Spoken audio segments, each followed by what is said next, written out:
Hello అండి. Welcome to our channel. ఈరోజు మన రెసిపీ మసాలా రైస్.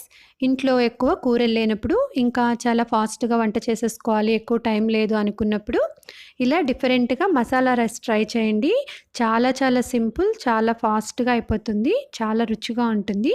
ఇప్పుడు మనం ఈ మసాలా రైస్‌ని ఎలా తయారు చేసుకోవాలో చూసేద్దామా? స్టవ్ ఆన్ చేసుకొని ఒక పాన్ పెట్టుకోండి.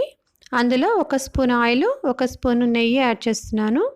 ఇక్కడ నెయ్యి మనకి కరిగిన తర్వాత ఇప్పుడు ఇందులో మనం దాల్చిన చెక్క, ఒక 2 యాలకులు, 4 లవంగాలు యాడ్ చేస్తున్నాను. ఇవి వేసుకొని ఆయిల్‌లో ఒకసారి ఇలా మిక్స్ చేసుకోండి. ఇప్పుడు ఇందులో ఒక మీడియం సైజ్ ఆనియన్‌ని ఇలా సన్నగా పొడవుగా కట్ చేసుకొని యాడ్ చేసుకుంటున్నాను. ఆనియన్స్ ఫస్ట్ మనం ఫ్రై చేసుకోవాలంటే లైట్‌గా కలర్ చేంజ్ అయ్యేంత వరకు దీన్ని వేయించుకోవాలి. ఫ్లేమ్ కొంచెం హైలో పెట్టుకుంటే ఇవి త్వరగా మగ్గిపోతాయి. చూడండి, ఇక్కడ ఆనియన్స్ మనకి ఫ్రై అయిపోయాయి కదా! ఇప్పుడు ఫ్లేమ్ మనం తగ్గించేసుకుందాం. సిమ్‌కి, మీడియంకి మధ్యలో పెట్టేసుకోండి. ఇప్పుడు ఇందులో మనం ఒక స్పూను అల్లం వెల్లుల్లి పేస్ట్ యాడ్ చేస్తున్నాను. అల్లం వెల్లుల్లి పేస్ట్ కూడా ఆయిల్‌లో కొంచెంసేపు ఫ్రై చేసుకోవాలి. పచ్చివాసన పోయేంత వరకు వేయించుకోండి. ఇప్పుడు ఇందులో ఒక స్పూను కారము,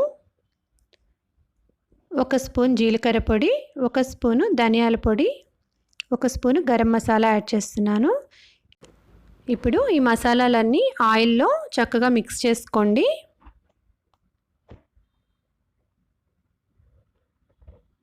ఇవి మొత్తం ఇలా బాగా కలిసిపోయిన తర్వాత ఇప్పుడు ఇందులో మనం 2 మీడియం సైజ్ టమాటాలను ఇలా సన్నగా కట్ చేసి యాడ్ చేస్తున్నాను. టమాటా కూడా వేసుకొని మొత్తంలో చక్కగా మిక్స్ చేసేసుకోవాలి. ఇందులో ఒక పావు స్పూన్ పసుపు, అలాగే టేస్ట్‌కు సరిపడినంత సాల్ట్‌ని యాడ్ చేసుకోండి. ఇవి 2 కలుపుకున్న తర్వాత మనం కొంచెం సేపు మూత పెట్టి మగ్గించుకుందాం. టమాటాలు కూడా మొత్తం ఆ మసాలాతోటి బాగా మిక్స్ అయిపోవాలి. టమాటాలు బాగా మగ్గాలి. ఇప్పుడు ఇలా మిక్స్ చేసుకున్న తర్వాత ఒకసారి మూత పెట్టేసి 1 మినిట్ మీడియం ఫ్లేమ్‌లో పెట్టి కుక్ చేసుకోండి.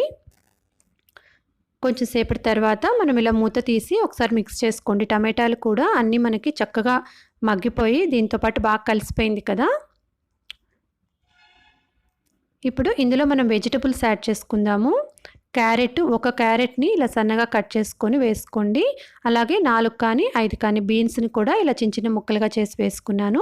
ఇంకా ఒక పొటాటో తీసుకున్నానండి. పొటాటో కట్ చేసి వాటర్‌లో వేసుకుంటే మనకి కలర్ చేంజ్ అవ్వకుండా ఉంటాయి. ఇప్పుడు పొటాటో కూడా వేసుకొని ఇలా మొత్తం చక్కగా మిక్స్ చేసుకోండి. ఆ మసాలా అంతా మనం వేసుకునే కూరగాయ ముక్కలకి బాగా పట్టేలాగా ఒకసారి ఇలా కలుపుకోండి. కూరగాయలు ఇవే కాదండి, మనకి ఇంట్లో ఏవి అవైలబిలిటీలో ఉంటే వాటిని వేసుకోవచ్చు. ఇక్కడ నేను 3 రకాలు తీసుకున్నాను. ఇప్పుడు ఇందులో కొంచెం వాటర్ పోసుకొని ముక్కల్ని మగ్గించుకోవాలి. ఇక్కడ వాటర్‌ని నేను ఆల్రెడీ 1 కప్పు బాస్మతి రైస్‌కి 1.5 కప్పు వాటర్ పోసుకొని ఒక అరగంట నానబెట్టుకున్నానండి. ఆ రైస్‌లో ఉన్న వాటర్‌నే నేను ఇక్కడ యాడ్ చేస్తున్నాను. ఇలా వాటర్ వేసుకొని మూత పెట్టేసుకొని కొంచెం అవి తెరిలేంత వరకు మనం వెయిట్ చేద్దాము. ఇక్కడ నేను బాస్మతి రైస్ తీసుకున్నానండి. ఒకవేళ మీరు నార్మల్ రైస్ తీసుకున్నట్లయితే 1కి 2 గ్లాసులు వాటర్ తీసుకోండి. చూడండి, ఇక్కడ మనకి వాటర్ అంతా కూడా చక్కగా ఇలా బాగా తెరులుతూ ఉన్నాయి కదా! ఇప్పుడు ఇందులో రైస్ యాడ్ చేసుకుందామండి. ఇక్కడ నేను రైస్ దీంతో పాటు వెజిటబుల్స్‌తో పాటు కలిపి కుక్ చేసుకుంటున్నాను. ఆల్రెడీ మీరు కుక్డ్ రైస్ తీసుకున్నట్లయితే ఇందాక మనం వెజిటబుల్స్ అన్నీ వేసుకున్న తర్వాత కొంచెం నీళ్లు పోసుకొని ఆ ముక్కలు మగ్గేంత వరకు ఫ్రై చేసుకొని తర్వాత మనం ఉడికించి రెడీగా పెట్టుకున్న రైస్‌ని యాడ్ చేసేసుకోవచ్చు. ఇక్కడ నేను ఇలా మొత్తం కలిపి కుక్ చేసుకుంటున్నాను. ఇప్పుడు రైస్ వేసుకున్న తర్వాత ఇలా ఒకసారి బాగా మిక్స్ చేసేసుకోండి. మనం రైస్ వేసిన తర్వాత కూడా కొంచెం మనకి ఇలా వాటర్ తెరులుతూ ఉన్నట్లు రావాలి. అలా వచ్చేంత వరకు ఫ్లేమ్ హైలో పెట్టుకొని కుక్ చేసుకోండి. ఇక చూడండి, మనకి వాటర్ ఇలా తెరులుతూ ఉన్నాయి కదా! ఇప్పుడు మనం ఈ స్టేజ్‌లో ఫ్లేమ్ సిమ్‌లో పెట్టేసుకోవాలి. ఒకసారి మిక్స్ చేసేసుకోండి. టేస్ట్ ఒకసారి చెక్ చేసుకోండి. ఒకవేళ సాల్ట్ మనకి ఏదైనా తగ్గినట్లు అనిపిస్తే ఇప్పుడు యాడ్ చేసేసుకోవచ్చు. ఇప్పుడు ఫ్లేమ్ సిమ్‌లో పెట్టి మూత పెట్టేసుకొని కదిలించకుండా కరెక్ట్‌గా ఒక 10-15 నిమిషాల వరకు అలాగే ఉంచేసేయండి. ఒక 15 మినిట్స్ అలా వదిలేస్తే మనకి రైస్ చక్కగా కుక్ అయిపోతుంది. చూడండి, ఇక్కడ కరెక్ట్‌గా 15 మినిట్స్ తర్వాత నేను ఒకసారి చెక్ చేస్తున్నాను. ఇలా అడుగున ఏమైనా వాటర్ ఉన్నాయా లేదా ఒకసారి చెక్ చేసుకోండి. 15 నిమిషాల తర్వాత ఇక్కడ వాటర్ ఏం లేదు. రైస్ కూడా మనకి చక్కగా కుక్ అయిపోయింది. ఇప్పుడు మూత పెట్టేసి స్టవ్ ఆఫ్ చేసేసేయండి.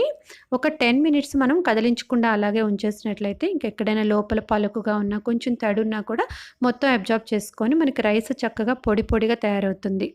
చూడండి, ఒక 10 నిమిషాలు నేనేం కదిలించలేదు స్టవ్ ఆఫ్ చేసిన తర్వాత. ఇప్పుడు మనము మూత తీసేసి రైస్ మొత్తాన్ని కూడా ఒకసారి ఇలా మిక్స్ చేసుకుందాం.